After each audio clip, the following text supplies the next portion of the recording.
Ja sobie takie tło wzięłam kosmiczne, bo temat jest kosmiczny tak naprawdę. Temat jest bardziej oparty na rzeczywistości. Przede wszystkim chcę Cię powitać najpierw, bardzo Ci podziękować, że jesteś, że ponownie gościem na moim kanale. Bardzo Ci dziękuję, ponieważ poprzedni film miał dużą oglądalność, więc bardzo moi subskrybenci bardzo chętnie Cię oglądają, więc zacznijmy jeszcze raz i temat jest, kim tak naprawdę jesteśmy. To jest temat, który mnie zawsze interesował, ponieważ to dotyczy psychologii. Jako psycholog tak naprawdę nie interesowało mnie bardzo sprawy kliniczne chorych, ale psychologia geniuszu, psychologia tego, co widzimy, tego, co możemy zobaczyć, jak szeroko możemy rozwinąć naszą świadomość, szczególnie psychologia świadomości, a pytanie, kim tak naprawdę jesteśmy, to jest pytaniem dotyczącym naszej świadomości, więc słucham. Po pierwsze, świadomości nie można rozwinąć. Świadomość jest taka, jaka jest, niezmienna, zawsze dostępna i zawsze obecna i nie ulega ulepszaniu czy pogorszaniu. Świadomość po prostu jest. Druga rzecz, którą przede wszystkim chciałbym powiedzieć, nie jestem autorytetem. Nie jestem żadnym guru, żadnym nauczycielem i nie chcę żadnych ludzi, którzy by powiedzieli: zgadzam się z tobą, nie zgadzam się z tobą. Jeśli powiesz zgadzam się albo nie zgadzam się, to zamykasz drzwi. Chcę, żebyśmy przyjrzeli się rzeczywistości tego, w jaki sposób powstaliśmy jako Mietek, Marysia, Dominika, Karolina, ktokolwiek. W jaki sposób to powstało? A więc rodzimy się jako dziecko, jako małe baby, niemowlaczek. I rodzice do nas mówią Marysiu, mówią Mietku, potem powstaje chodź tutaj, Mietku chodź tutaj, Marysiu chodź tutaj. Następnie dziecko przeważnie mówi w bezokolicznikach jeść. A więc rodzice nas korygują. Ja chcę jeść, a więc powstaje ja. Mietek chce jeść. Marysia chce jeść. W ten sposób powoli kształtuje się pewien obraz nas samych w nas samych, w świadomości. Pewien obraz, który zaczyna się rozwijać. Przechodzimy przez obróbkę społeczną. Jest to część obróbki społecznej, czyli tak zwanego warunkowania. Przechodzimy przez warunkowanie. Nauczanie się wierzyć w autorytety, uczymy się wierzyć w Boga, uczymy się tym, co jest miłość, czym jest nienawiść. Przechodzimy przez szkołę, przez nauczanie. Samo nauczanie jest to nauczanie oparte na konfliktach. Nie rozumiemy tematu, nie rozumiemy nauczycieli. Dzieci się z nas wyśmiewają, a więc powstaje konflikt, ponieważ ten obraz nie tylko ma to, że istnieje, ale nasz umysł, nasz mózg ma możliwość nagrywania wszelkich wydarzeń. To nagrywanie nie jest konieczne i ono nie jest niezbędne. Możemy nagrywać tylko to, co jest konieczne dla naszego życia. A więc ten obraz kumuluje, zgromadza nagrane wydarzenia, kumuluje w miejscu, którym nazywamy pamięć. W ten sposób powstaje czas, a więc pamięć, czyli przeszłość, teraźniejszość, czyli rozumienie tej pamięci, czy odczytywanie tej pamięci i przyszłość, czyli ewentualny wynik tego, czego się boimy lub czego pragniemy. Uczymy się, czym jest miłość. Uczymy się schematów. Przede wszystkim uczymy się szanowania autorytetów i podlegania autorytetom. Nasze życie, w związku z tym, że kształtowanie tego obrazu jest na bazie konfliktów, a więc dziecko mówi: o, mój tata jest lepszy od twojego, powstaje przemoc. Te wszystkie wydarzenia zostają zapisane w naszej pamięci, w takim miejscu, w którym gromadzimy nasze wspomnienia, które jest absolutnie niekonieczne, ale które jest mechaniczne. W związku z tym, że zachodzi pytanie, czy człowiek może żyć bez konfliktów wewnętrznych i zewnętrznych. Tak, może.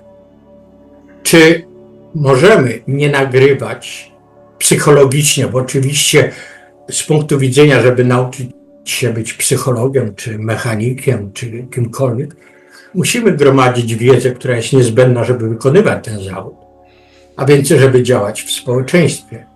Ale czy możemy z punktu widzenia psychologicznego, czy mamy taką umiejętność, ażeby nie nagrywać naszych rzeczy, które się wydarzają? Tak, jest to możliwe. Druga rzecz, która jest istotna, to właśnie autorytety. To konflikt, to strach, i cały czas niosąc ten obraz, to wyobrażenie Mietek, Marysia, Karolina, Dominika, Anna, cały ten obraz nosimy ze sobą, w którego imieniu kochamy, cierpimy, przeżywamy konflikty, walczymy, dołączamy się do grup politycznych, społecznych, religijnych.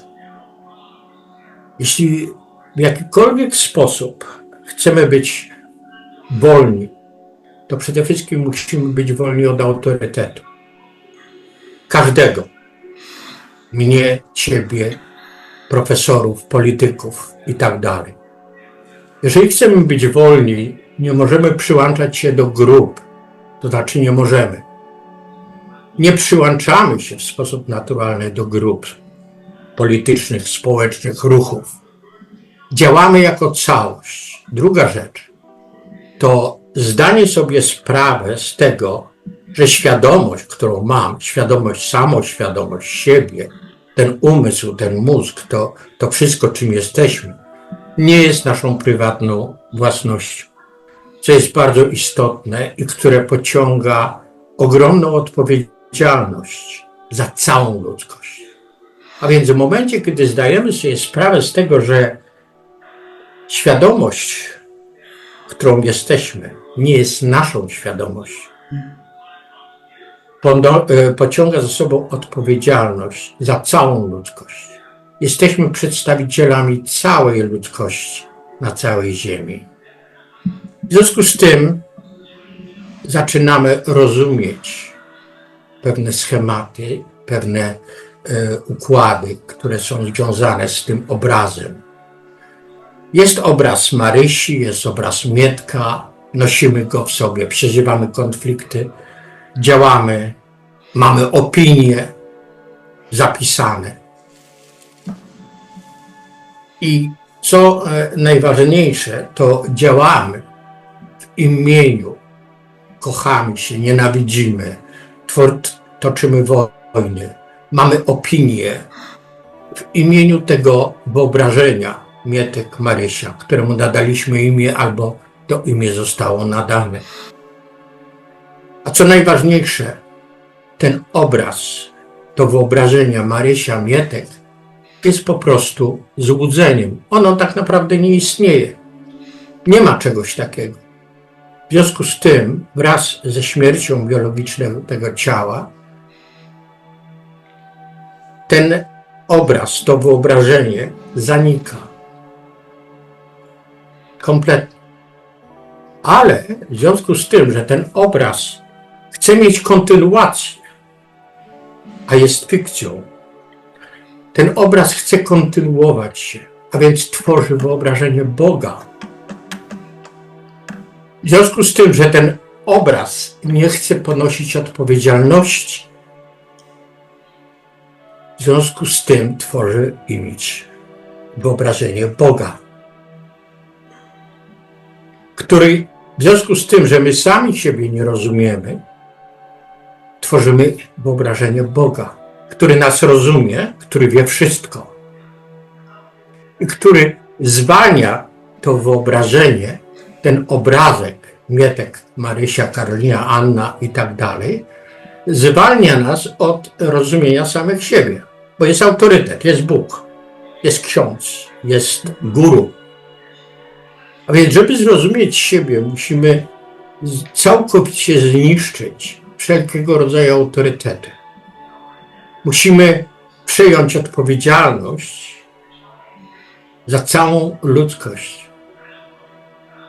Bo przejmując odpowiedzialność za siebie, przejmujemy odpowiedzialność za ludzkość. I jeśli w jakikolwiek sposób zrozumiemy to, i tu chciałbym zaznaczyć, że zrozumienie to jest tak jak magnesy. Mówimy o ludziach oświeconych, o ludziach, którzy zrozumieli siebie, którzy doznali iluminacji, oświecenia i tak dalej, i tak dalej. Jest to proces bardzo prosty. Tak jak mówiłem w pierwszym odcinku o zrozumieniu żartu. Zrozumienie nie jest naszą wolą. Nie podlega naszej woli. Zrozumienie następuje. Kiedy rozumiemy żart, nie jest to nasza wola. Jeśli rozumiemy jak cokolwiek, nie jest to nasza wola. Zrozumienie to są jak dwa magnesy, które kiedy zbliżą do siebie następuje, wtedy następuje zrozumienie. Zrozumienie jest czymś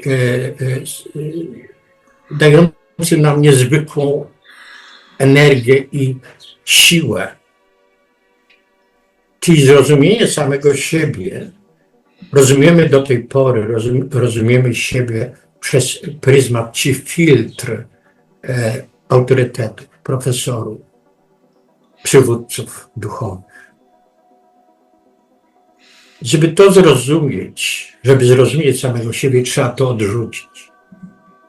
Nie zrozumiesz nigdy siebie, jeżeli będziesz podlegać konfliktom, kiedy będziesz w strachu.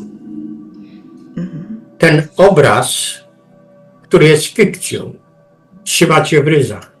Tak, w psychologii często mówimy o tym, że ludzie myślą o tym, kim są na podstawie tego, co słyszą od rodziców, od rodzeństwa, nauczycieli, kolegów i to jest bardzo ograniczone i wszystko zależy od tego, jakich się ma rodziców, w jakim środowisku człowiek się znajdzie. To jest nawet na tym podstawowym poziomie psychologicznym, żeby zrozumieć, kim się naprawdę jest, też jest bardzo ważne, aby od tego się uwolnić, by być wolnym od tego. Przede wszystkim, jeśli chodzi o zrozumienie następuje tylko teraz. Nie można sobie na przykład powiedzieć, o, ja odtworzę sobie ten wideo i spróbuję się zrozumieć, dlatego że zrozumienie następuje zawsze teraz. A więc co zrobić, żeby zrozumieć siebie? Co zrobić, żeby w jakiś sposób prawidłowy wykorzystać to wideo? Po prostu odrzucić mnie jako autorytet.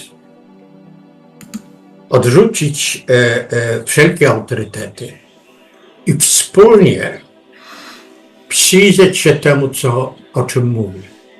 Tak jak przyglądamy się obrazkowi, na przykład wyobraźmy sobie, że siadamy sobie wspólnie przy stole, otwieram książkę i pokazuję ci obrazek. I ty widzisz ten obrazek, i ja widzę ten obrazek. Wspólnie go oglądamy. wspólnie na to patrzymy i wspólnie widzimy to samo. Ten obrazek, to co ja pokazuję, nie jest moją własnością, a więc ja nie jestem żadnym mądrym, specjalnie inteligentnym człowiekiem. Po prostu opisuję rzeczywistość tego, co ja widzę, tak samo jak ty, widzu, widzisz to, co ja widzę. Nie ma tu autorytetu. Nie ma, jest coś, co widzimy.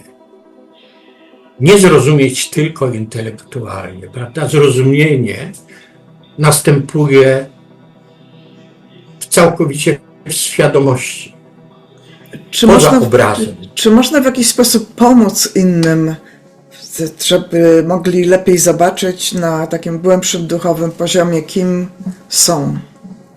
Nie można. Człowiek pomaga tylko i wyłącznie wtedy, kiedy przejmuje odpowiedzialność za siebie, kiedy sam chce zrozumieć. Sam siebie. Ja nie mogę powiedzieć, słuchaj, masz zrozumieć siebie i w związku z tym słuchaj tego wideo. Nie. Wszystko zależy od osoby, która mnie słucha i czy uznaje mnie za autorytet, czy też chce zobaczyć obraz, który oboje widzimy. A więc my oboje odkrywamy coś w rzeczywistości, teraz. Nie w przyszłości, albo nie przemyślę sobie, tylko teraz. Zobaczyć, jak tworzy się czas.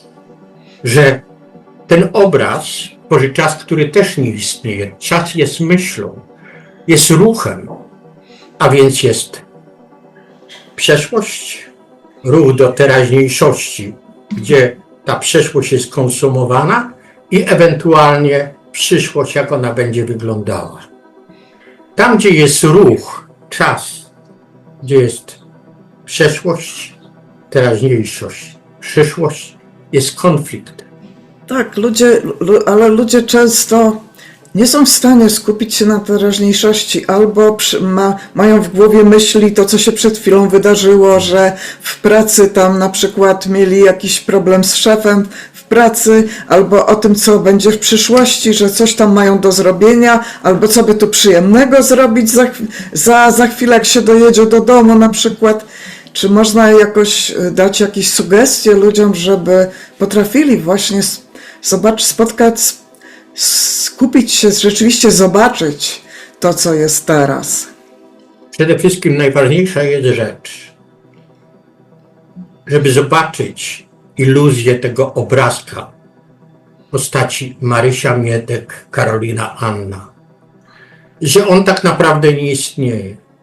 Odwiedzamy naszą umierającą matkę i ona nas nie poznaje.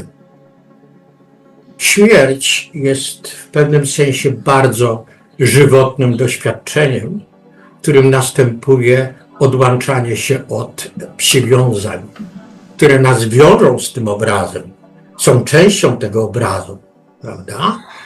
Odwiedzamy, a kto ty jesteś? Nagle jesteśmy w szoku. Nasza matka, którą żyliśmy 50-60 lat, nagle nas nie rozpoznają.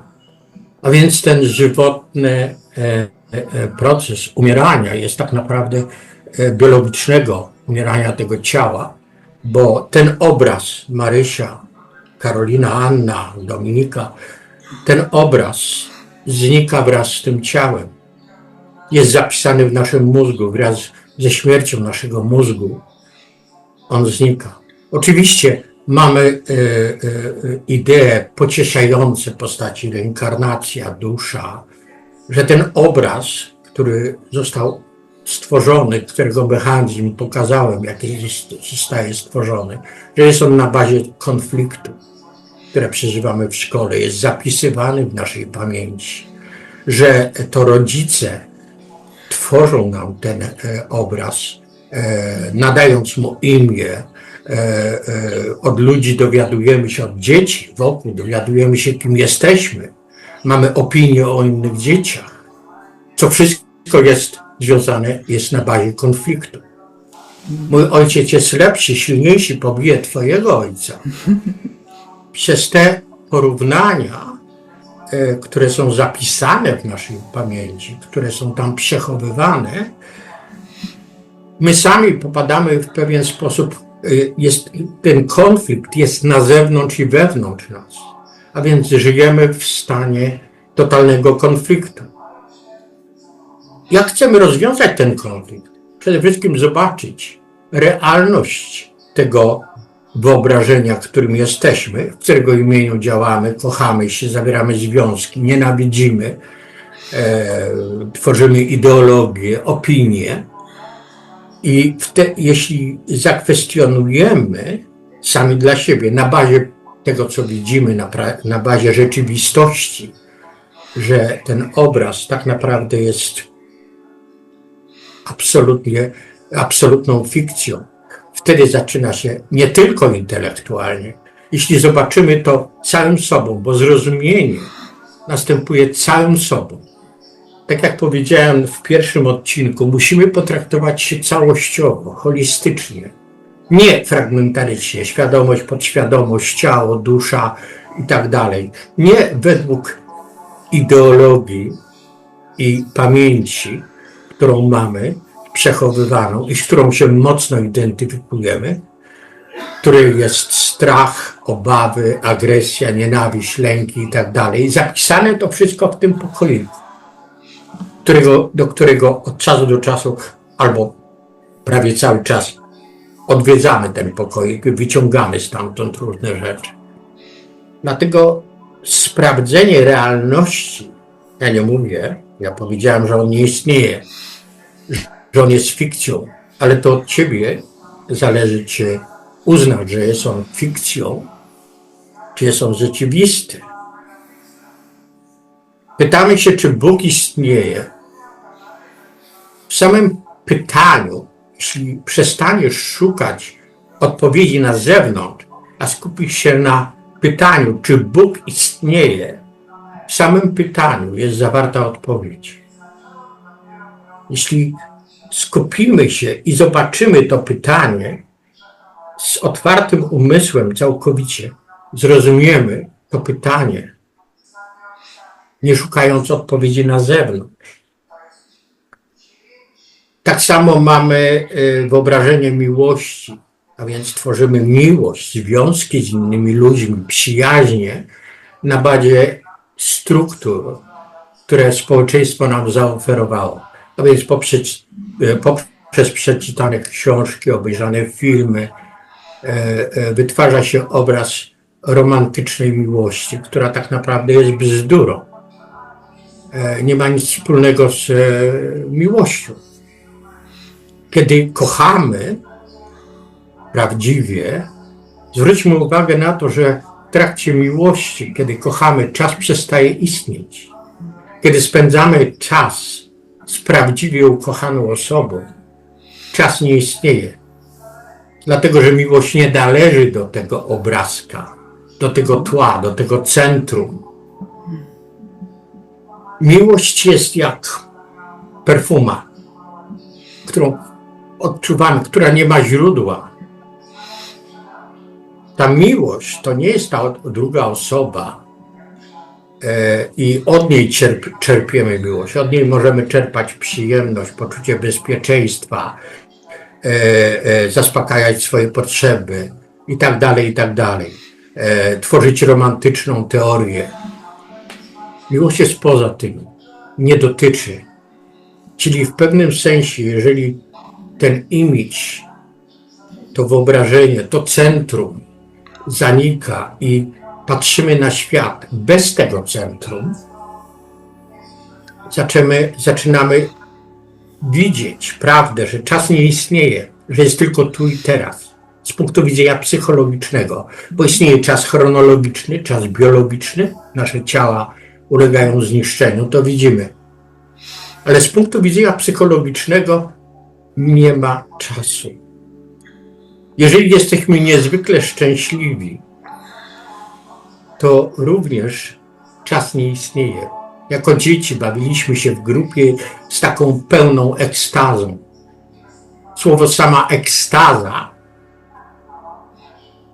korzeń tego słowa znaczy na zewnątrz siebie. Jeśli bawiliśmy się z ekstazą, z poczuciem ekstazy, radości, nie przyjemności, radości, raptem, o Boże, mama już czeka 2 godziny na mnie, muszę lecieć. Czyli czas istnieje w obrębie tego centrum, tego obrazu. Jeśli nie ma tego centrum, jest wieczne tu i teraz.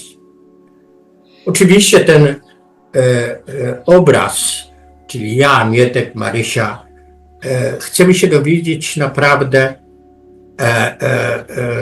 chcemy poznać prawdę. Nie jesteśmy tego w stanie zrobić, bo prawda jest poza. Prawdę odczuwamy wtedy, kiedy nie ma tego centrum. Miłość odczuwamy wtedy, kiedy to centrum znika. Zwróćmy uwagę, jak wiele religii podkreśla potęgę miłości. Że wtedy Bóg jest miłością, prawda? Czyli to centrum, rozpuszczając się, wprowadza nas w stan bezczasowej ekstazy, poza. Żeby zrozumieć siebie jeszcze raz, kochany widzu, zapraszam ale to jest twój biznes, nie mój. Ja tego nie chcę, to jest twój biznes. Zbadaj realność i rzeczywistość tego centrum, tego wyobrażenia, które społeczeństwo stworzyło w trakcie tworzenia się twojej osobowości, od czasu, kiedy pojawiłeś się na tym świecie, prawda? I to jest jak gdyby podstawa, czy zrozumienie i zbadanie, czy ten obraz, to centrum jest rzeczywiste, czy jest fikcją. Chodzi tu o zrozumienie całościowe. Jeśli chcemy pomóc temu światu, nie przyłączamy się, mogę zapewnić Cię, kochany widzu i Mario, że jedyną rzeczą, jaką można zrobić dla społeczeństwa, a jesteśmy całą ludzką świadomością, jesteśmy dziedzictwem tysięcy lat ludzkości. Jeśli zobaczymy prawdę, jeśli przebudzimy się, nie lubię tego słowa, ani przebudzenia, ani oświecenia, jeśli po prostu zrozumiemy prawdę, zasilamy całą ludzką świadomość. To jest jedyna rzecz, jaką można dla ludzkości zrobić. Możemy prześledzić, w jaki sposób i wpływ na ludzką świadomość miał Adolf Hitler i jego wyznawcy, czy wyznawcy Stalina. Jakie były tego wyniki? A więc zrozumienie siebie to nie jest praca dla jakiegoś tam centrum czy wyobrażenia, które jest absolutnie fikcyjne. Jest to zrozumienie całą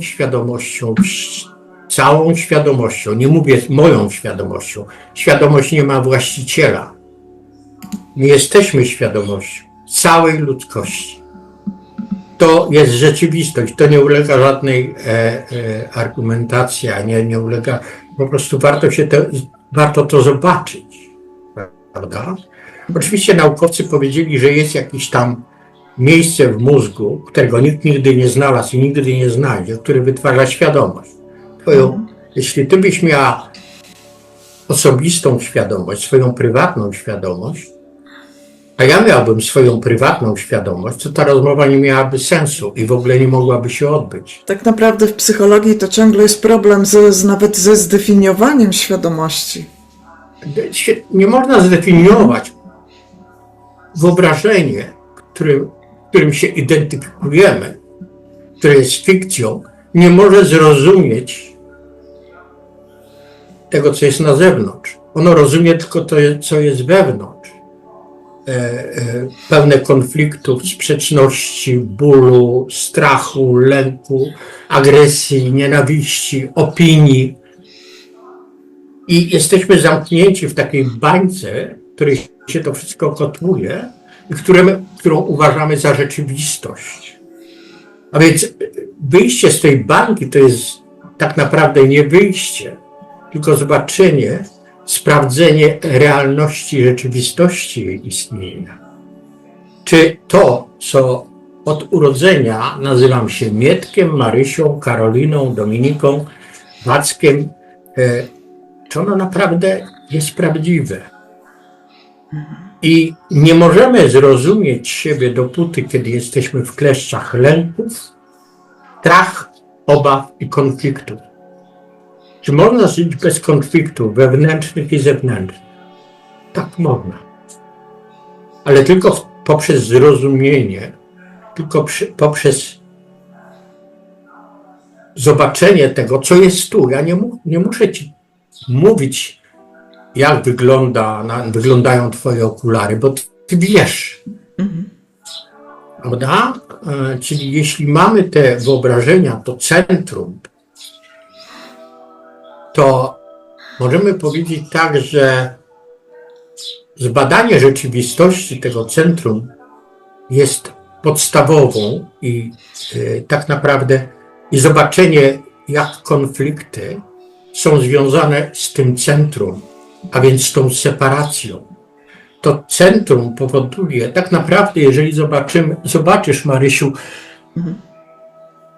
ja mówię do ciebie, ale ja mówię do siebie, jesteśmy jedną osobą, oddzieloną wyobrażeniami. Ty masz wyobrażenie o sobie jako Marysia, czyli masz to centrum, ja mam to wyobrażenie Mietek, czyli mam swoje centrum, które jest fikcją, które jest czasowe, które nie jest czymś rzeczywistym. Ale żeby to zobaczyć, trzeba najpierw przyjrzeć się rzeczywistości, realności tego obrazku, a więc wrócić do początku, jak ono powstawało. W jaki sposób ten wynik obróbki społecznej, naszego warunkowania, że jesteśmy wynikiem, to imię, to centrum, to cały bank pamięci, który nagraliśmy, jest naprawdę wynikiem naszego warunkowania. I kiedy powstaje to centrum, kiedy powstaje ten obraz, powstaje możliwość nagrywania, niemożliwość, po prostu ten obraz umysł nagrywa. Rzeczy, które są absolutnie niekonieczne. I w związku z tym, kiedy obawiamy się, boimy się czegoś, wchodzimy do pamięci, odszukujemy tam podobne wydarzenia, tworzymy, przenosimy je do teraźniejszości, gdzie je modyfikujemy, gdzie ten obraz z przeszłości, który tak naprawdę jest fikcją, nie istnieje, modyfikujemy i przenosimy do przyszłości, co w pewien sposób tworzy obraz tego, co możemy zobaczyć. Tak. Musimy już kończyć, bo czas się nam kończy, żeby nam nie przerwało. Więc dziękuję Ci za kolejną miłą Nie rozmowę. dziękuj mi, ja błagam Cię, nigdy nie dziękuję za to. To nie jest, ja nie jestem tego autorem. Zrozumienie nie jest związane ze mną. Nie jestem właścicielem, nie jest to moja prywatna własność. A więc w związku z tym za zrozumienie i dzielenie się zrozumieniem nie należy dziękować. Chętnie spotkam się w przyszłości, pomyślimy jeszcze o tym, o kolejnym spotkaniu. Może zróbmy o miłości. Dobry pomysł, świetnie, następny będzie o miłości. No to dzięki, na razie.